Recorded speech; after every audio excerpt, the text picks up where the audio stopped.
Thank you and welcome to the show this morning. The topic this morning is crime and religion. And we have with us to talk about crime and religion this morning Dr. CPoe. Dr. Poe is a psychiatrist in private practice here in Nashville, Tennessee. And of course, Dr. Poe, let me welcome you to the show this morning. Thank you very much.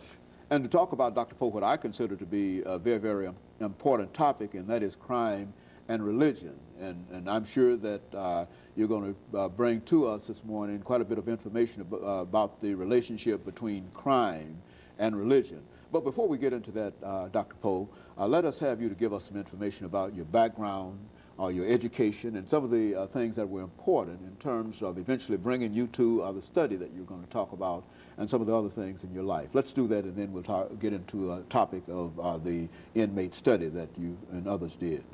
I'm a graduate of Tennessee State University, a class of 1960, and then I left TSU and went to Meharry and finished in 1964. Spent 2 years in service in Korea and came back to Berkeley, California, did a residency in psychiatry.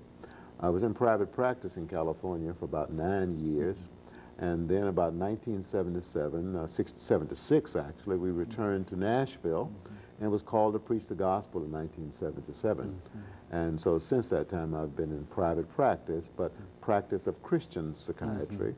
And we got involved in doing some jail research, actually research involving inmates at the Metro Jail in July of 1998, and that study extended for a period of about 13 months. We concluded that study the 31st of August of last year, and we feel that the Holy Spirit reveals some very interesting things about violence as it relates to spirituality. You know, I think, Dr. Poe, let's sort of move right into that, dealing with crime and religion, because I think you've already indicated that your ministerial background has given you a special perspective in terms of dealing with this as an issue. And we also noticed that you used the word Christian psychiatry.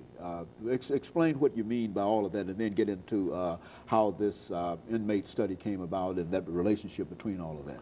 Right. Well, when I say I'm a Christian psychiatrist, that means that I integrate my faith in God into my practice of psychiatry.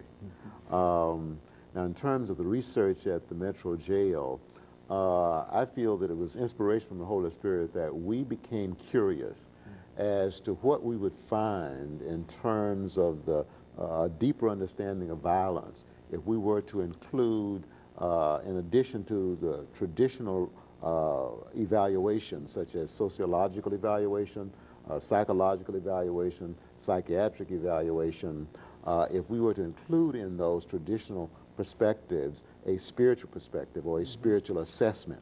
So then we assembled a team of investigators, you might say, and we evaluated 25 inmates at the Metro Jail who had been charged with a felony, either robbery, rape, incest, or aggravated assault, or murder.